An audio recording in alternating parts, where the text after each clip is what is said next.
अनुप्रिया की बात चली तो कई खामोश लब हंसे, आशीष की चालों पे अपने ही पांव फिसल गए। दल था कभी विचारों का, अब है बस आदेशों का महल, जहां सवाल पूछना भी बगावत समझा गया। अभिवादन स्वीकार कीजिए, आपके साथ मैं हूं शबाब। आप देखना शुरू कर चुके हैं क्रिएटिव विजन न्यूज का एक्सप्लेनर। बात तो समझ में आई गई होगी, बात हो रही है अनुप्रिया पटेल और उनके पति आशीष पटेल की, जिनके तानाशाही रवैये से अब पार्टी जो है वो बिल्कुल बिखरने की कगार पर है। भले यूपी के विधानसभा चुनावों में 2 साल का लगभग वक्त बचा हो, लेकिन उत्तर प्रदेश की राजनीति में बड़ी उथल पुथल मची हुई। खासकर पिछड़ों के वोट बैंक को अपना मानने वाली भाजपा की सहयोगी पार्टियां, फिर चाहे वो ओपी राजभर की सुहेलदेव समाज पार्टी हो या फिर अनुप्रिया पटेल की अपना दल एस, यहां पर सब कुछ ठीक ठाक नहीं चल रहा है। पिछले ही हफ्ते ओपी राजभर की पार्टी में बड़ी बगावत हुई, कई पदाधिकारियों ने इस्तीफा दे दिया और अब अनुप्रिया पटेल की पार्टी अपना दल एस के प्रदेश अध्यक्ष राजकुमार पाल और प्रदेश सचिव कमलेश विश्वकर्मा समेत कई पदाधिकारियों ने इस्तीफे की झड़ी लगा दी है। यह अनुप्रिया पटेल के लिए एक बड़ा सेटबैक है। राजकुमार पाल ने पार्टी अध्यक्ष और केंद्रीय मंत्री अनुप्रिया पटेल के साथ ही उनके पति आशीष पटेल पर पार्टी कार्यकर्ताओं की उपेक्षा करने समेत कई गंभीर आरोप लगाए। राजकुमार पाल ने अपने पद और पार्टी की प्राथमिक सदस्यता दोनों से इस्तीफा देते हुए कहा कि अपना दल एस अब सोनेलाल पटेल की विचारधारा से भटक गई। प्रतापगढ़ के एक होटल में मीडिया से बातचीत करते हुए अपने इस्तीफे की उन्होंने घोषणा की। उन्होंने अपने त्यागपत्र में पार्टी की राष्ट्रीय अध्यक्ष अनुप्रिया पटेल को संबोधित करते हुए उपेक्षा और पार्टी पर बाबा साहेब डॉक्टर भीमराव अंबेडकर और डॉक्टर सोनेलाल पटेल की विचारधारा से भटकने का आरोप लगाया। पत्रकारों से बातचीत में उन्होंने कहा कि पार्टी में 2 ही लोग हैं, एक राष्ट्रीय अध्यक्ष और दूसरे कार्यवाहक राष्ट्रीय अध्यक्ष। राष्ट्रीय अध्यक्ष माने अनुप्रिया पटेल और कार्यवाहक राष्ट्रीय अध्यक्ष माने आशीष पटेल। उन्होंने कहा कि पार्टी के कार्यवाहक राष्ट्रीय अध्यक्ष हमेशा नाराज रहते हैं। आशीष पटेल लगातार लोगों की उपेक्षा कर रहे हैं।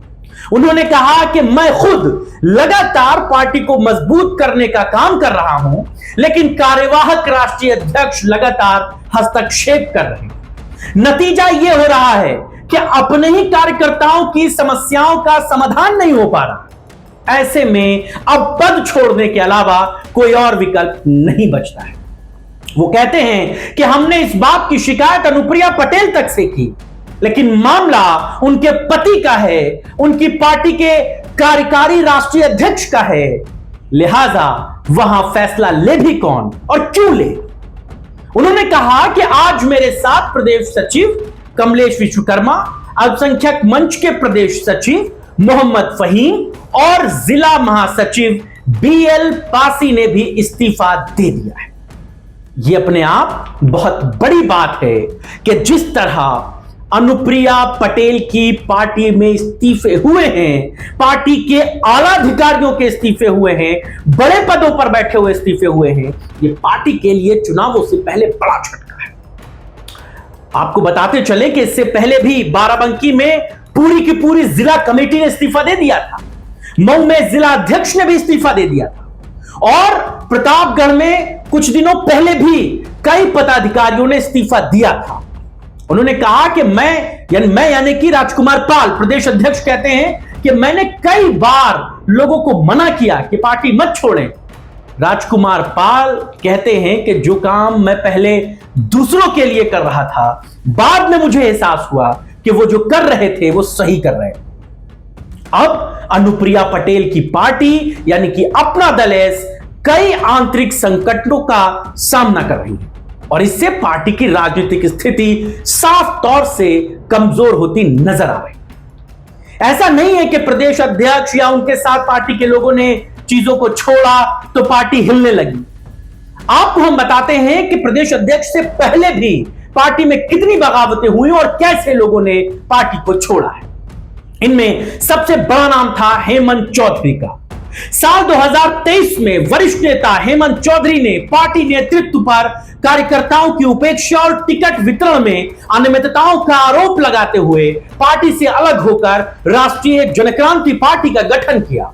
उनके साथ कई जिलों के राष्ट्रीय स्तर के पदाधिकारी भी अपना दल एस को छोड़ गए, जो पार्टी के लिए संगठनात्मक रूप से बड़ा झटका था। इसके बाद बारी आई साल 2025 की, जहां पर पूर्व सांसद पकौड़ी लाल कोल ने अपना अलग रास्ता ले लिया। जनवरी 2025 में पूर्व सांसद पकौड़ी लाल कोल ने पार्टी से नाता तोड़कर विंध्य समता मूलक समाज पार्टी की स्थापना की। उनकी नाराजगी का मुख्य कारण भी 2024 के लोकसभा चुनाव में उन्हें टिकट न मिलना था और पार्टी नेतृत्व पर उन्होंने भी बड़े सवाल उठाए थे। इसके बाद विंध्य क्षेत्र में पार्टी की पकड़ कमजोर हुई। इसके बाद चुनावी प्रदर्शन में लगातार गिरावट आती गई। साल 2024 के लोकसभा चुनाव में अपना दल एस ने 2 सीटों पर चुनाव लड़ा, जिनमें केवल मिर्जापुर सीट पर ही अनुप्रिया पटेल जीत सकी, जबकि यह चुनाव भारतीय जनता पार्टी के साथ गठबंधन में लड़ा था, जिसमें जीत की गारंटी बड़े लेवल पर थी। रॉबर्ट्सगंज सीट पर पार्टी को हार का सामना करना पड़ा। इस प्रदर्शन के बाद पार्टी ने उत्तर प्रदेश और मध्य प्रदेश की सभी कार्यकारिणियों को भंग कर दिया, जो संगठनात्मक अस्थिरता को दर्शाता है।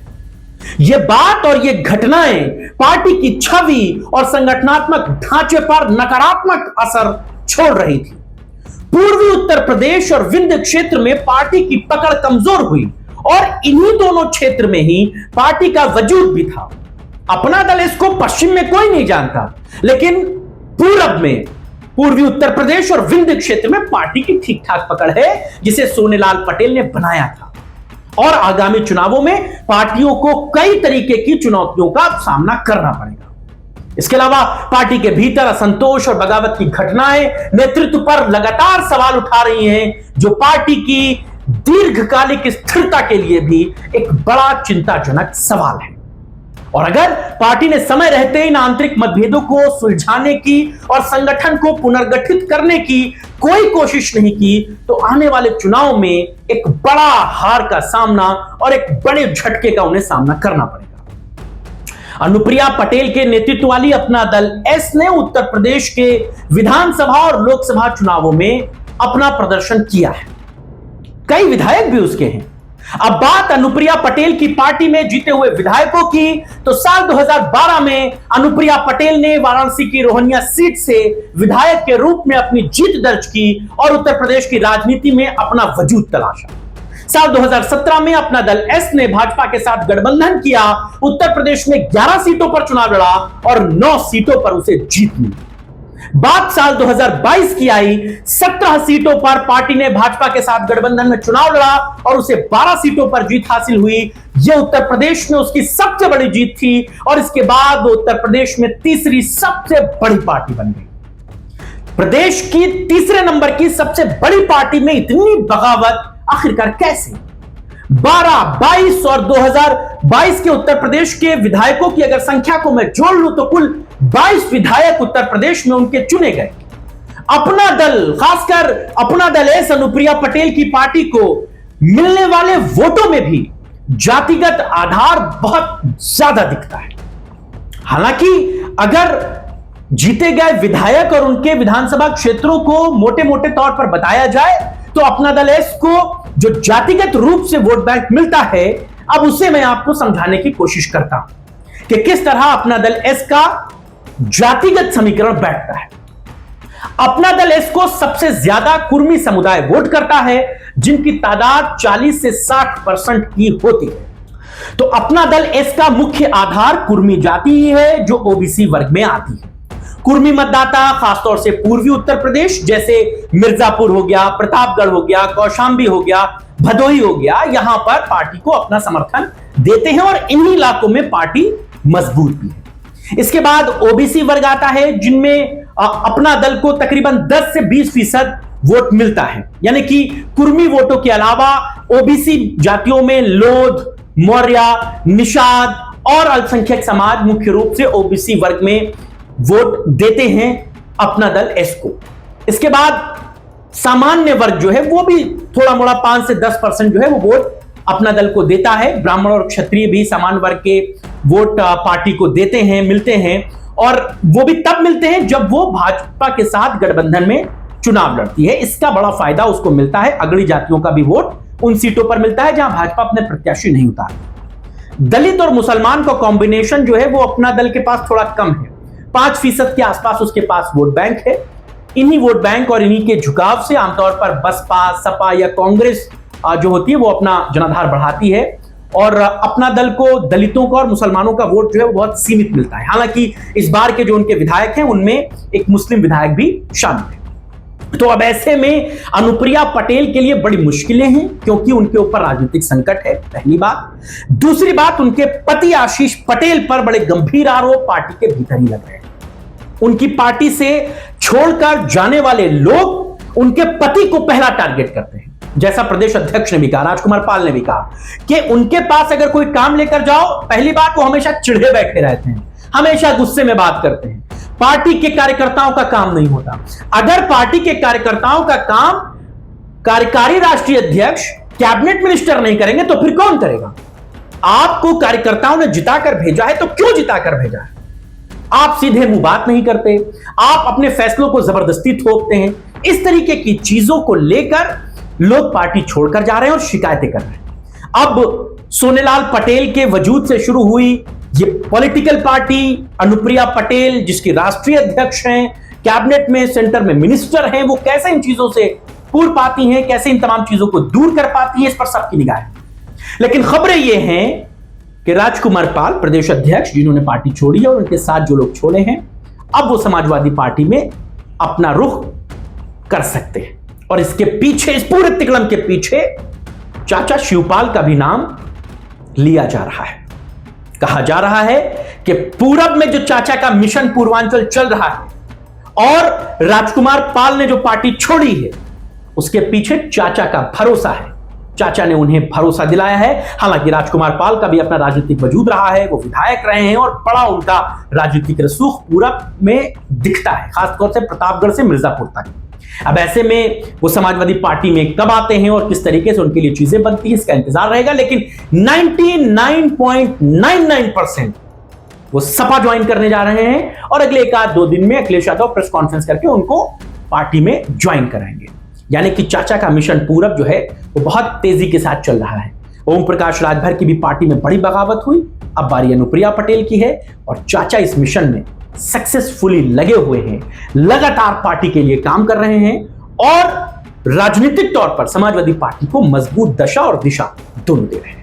आज की चर्चा में बस इतना ही, और आप बताइएगा, अपनी राय विचार हमको जरूर दीजिएगा कि अगर राजकुमार पाल समाजवादी पार्टी आते हैं तो उनका कैसे कद बढ़ेगा और समाजवादी पार्टी को इससे क्या फायदा होगा। अनुप्रिया पटेल कैसे अपनी राजनीतिक विरासत को बचा पाएंगी, कैसे अपनी चीजों को आगे करेंगी और उनके पति पर जो आरोप लग रहे हैं वो कैसे खत्म होंगे, इस पर हमारी भी नजर है। आपकी अगर कोई राय हो तो हमें जरूर बताइएगा। आज बस इतना ही, नमस्कार।